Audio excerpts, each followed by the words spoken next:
From the banks of the Allegheny to the shores of Jersey, welcome to Film Bits, 2 Cups a Joe.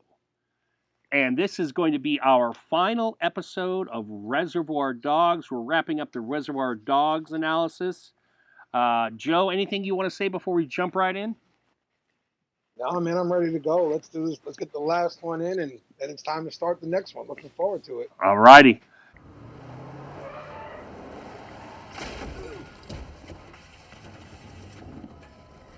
Love the transition there. Yeah. Them casing the job to something that's gone horribly wrong.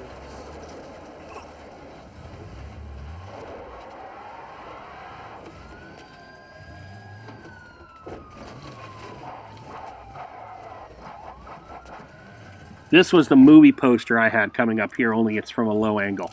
We see Mr. White do what he's about to do. That's the movie poster I had with some Mr. White quotes. Yeah, blind, man. I'm fucking blind. You're not blind. You just got blood in your eyes, all right? We know that Brown dies, so that's it right there, that poster, that shot. And now, let's look at what Orange... Oh, that ain't so cool. And what's he supposed to do there? Does he blow his cover now? Is he dead? Did he die or not? Let's go.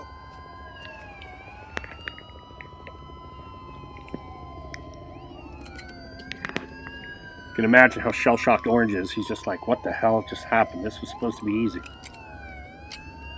Right, which also lets you know that the cops showing up at the bank wasn't part of their deal. It wasn't what was supposed to happen. Right.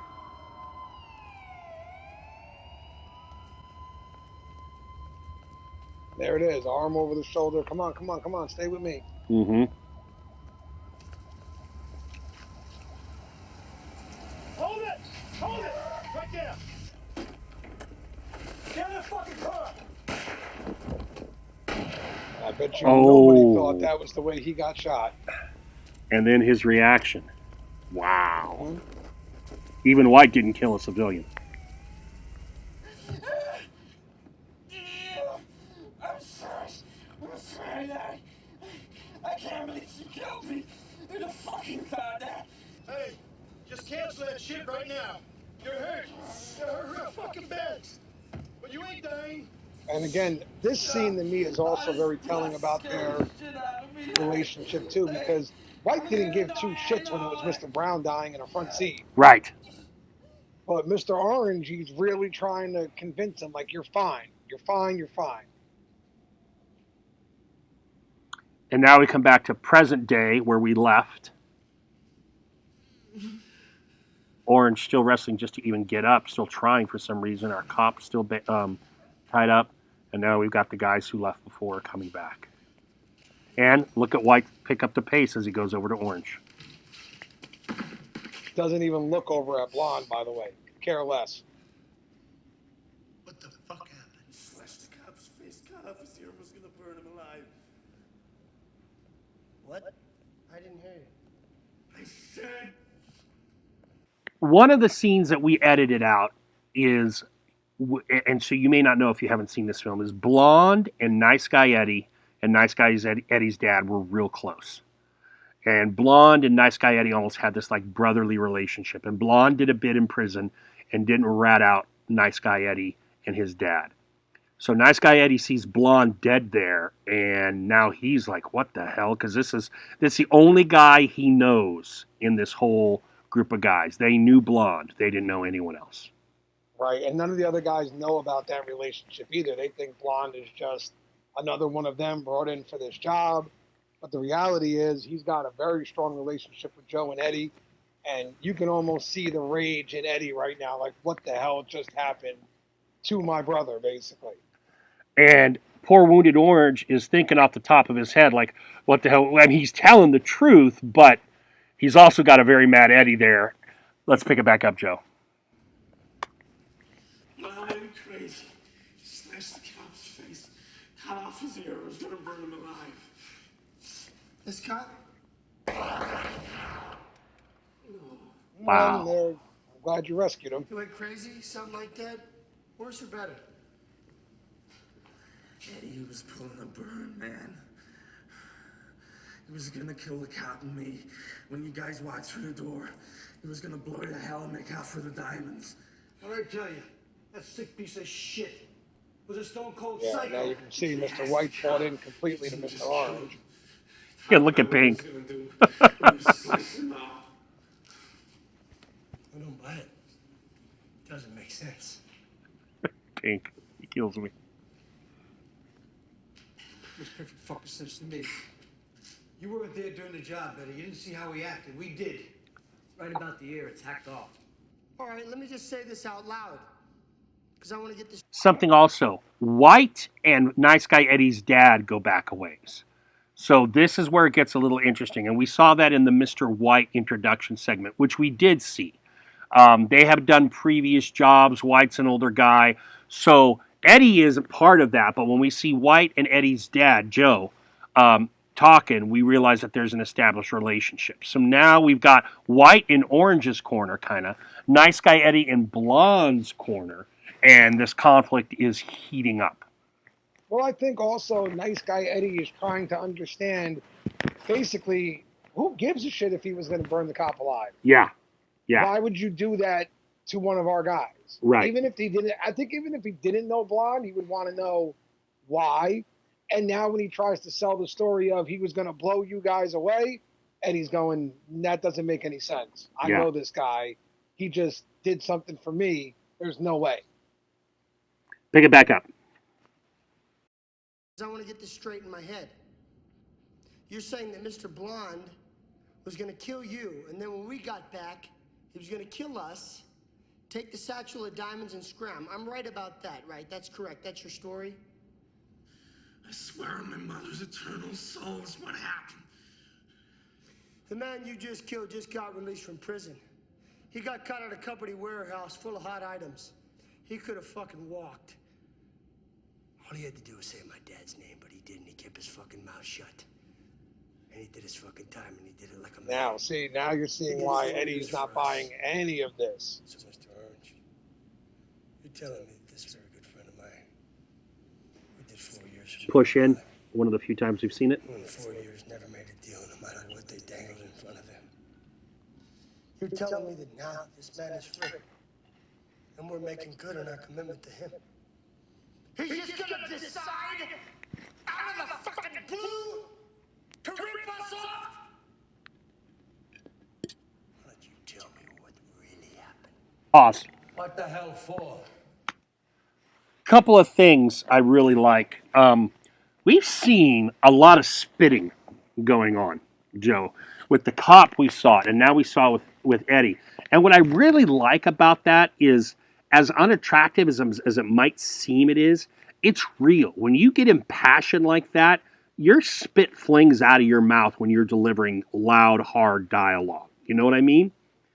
Yeah, you're not so concerned about making sure your etiquette's right and you're not spitting and all that good. No, you're right. When you're in passion, when you're angry, when you're furious, if you will, it just happens. And Tarantino hasn't shied away from that in this. He wants them to really sell that.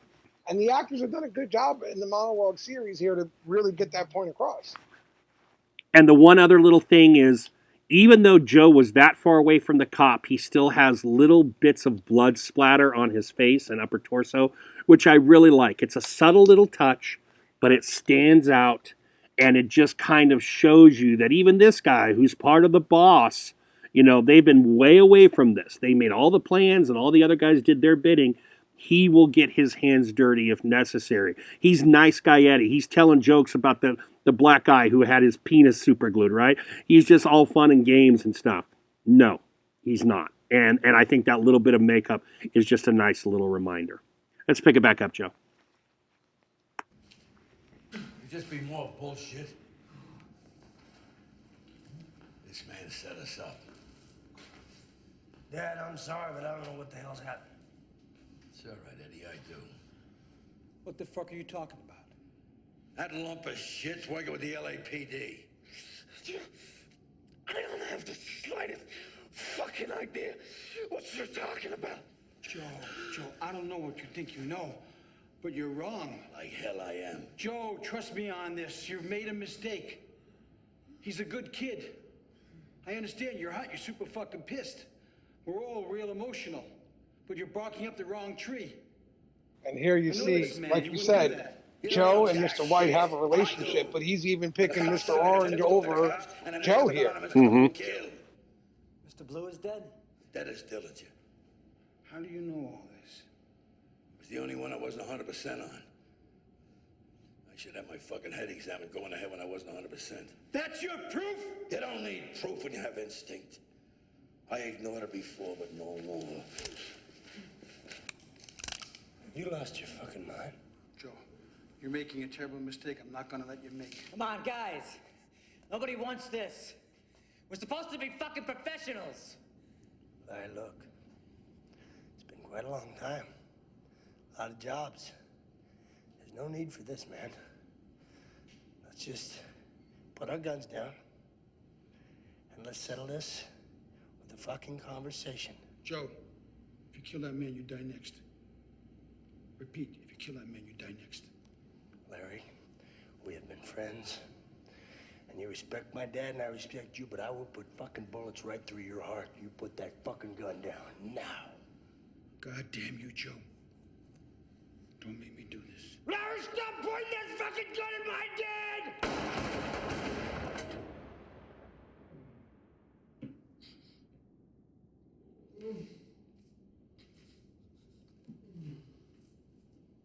Except him. Pink. Who has his gun out, doesn't he? In his right hand? No, he doesn't. Yes, he does. Does he? It's in his left. Okay. Right, yeah. Okay, yeah. And the guy who said from the very beginning something wasn't right is going to get the hell out of Dodge now. But don't mind me if I pick up this little case with all the diamonds in it as I go. And Tarantino also leaves it up to interpretation here. Like, did he get away with the diamonds? Right. You know, or was he grabbed or what? But here it is. The friendship dissolved. All three of them essentially are dead because even though Mr. White's not dead at the moment, he was shot, I believe, 2 or 3 times at point blank range in the torso. So he's going to die. All because he believed that Mr. Orange was a good kid, as he put it. Who, by the way, was dying anyways. So honestly, what was the difference here? Right. Sirens. Now the cops are coming because of the gunfire. Someone alerted them, and now they got to move in because they know that their man's there.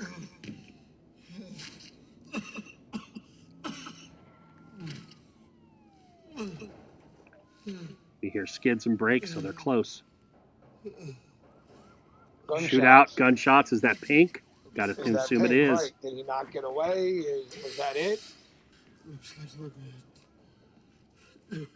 Do it look tiny. Get out of the car.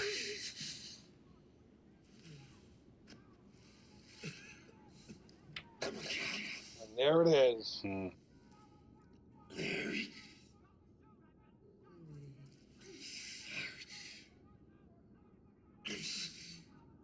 So sorry. I'm a cop.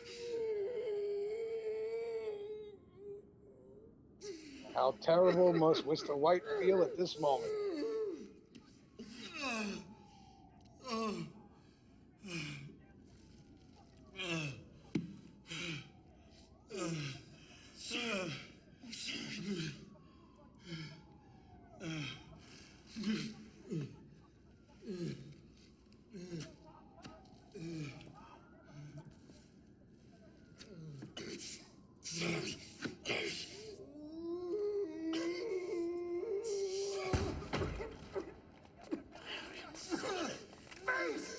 Drop the fucking gun, buddy! No! Put the gun down! Don't do it! Drop the gun, man! Don't drop the gun! Drop the fucking gun! I'm gonna fucking blow you away!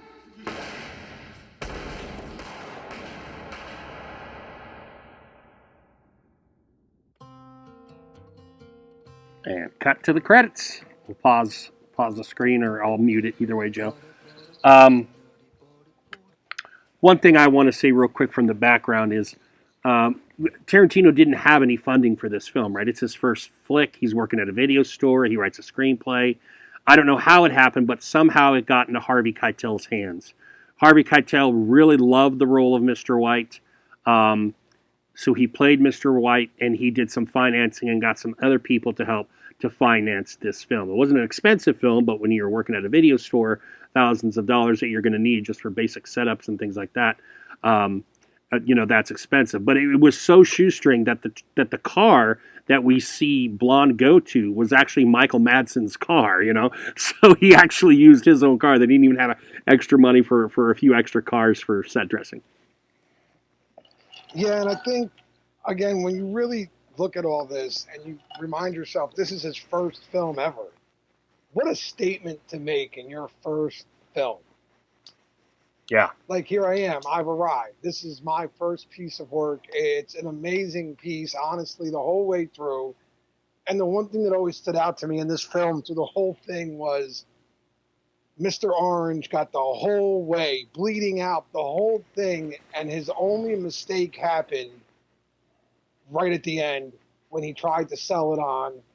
He was going to turn on you guys. If he doesn't say that line, I don't know if Nice Guy Eddie looks at him like you're full of shit in that moment. Right. Like, even if he tried to say, Eddie, hey, listen, he thought I was going to be done for anyway, so he was just going to kill me. Maybe Eddie doesn't react that way, but to say he was going to turn on them, that destroyed everything in that moment for Eddie. Eddie's like, no, you're full of shit, and that's that. Tarantino also did... all the bad guys die outside of Pink, who we don't know. We hear gunshots, we don't know if Pink dies. So while he's glorifying these gangsters the entire film, by the time we get to the end, all but one that we can prove have died. So he's going along with that that kind of belief that crime doesn't truly pay. So he balances out that glorification of their crime lifestyle with the fact that we have this Mexican standoff and they all die. But, I think he taps into something, and he's not the first. He just is very skilled in doing it. It's always, the bad guy is far more fun, is a far more interesting character than the good guy. And so when you build an ensemble film with all these bad guys that are going to be innately more interesting to most of us, and then you get the quirky Mr. Pink and the undercover and the fatherly Mr. White and the crazy blonde, you've got a very compelling film for all of that sort of characterization. Who was your, just personal question here real quick. Yeah. Who was your personal favorite of all the colored characters? I love Pink. Pink is my favorite. Yeah, I'd have to go with Pink as well. I think the whole way Pink is written is just amazing. And you're right, we don't know what happens to him at the end. Does he get away? Does he not? We hear the gunshots. It says gunshot and then gunshot. So we're assuming Pink shot at somebody and then they return fire. But Tarantino leaves it up to the imagination. Again, did he get out? Did he not get out? I don't know. A close second place might be, and you got to go back to the diner scene, when they're doing the Madonna soliloquy there.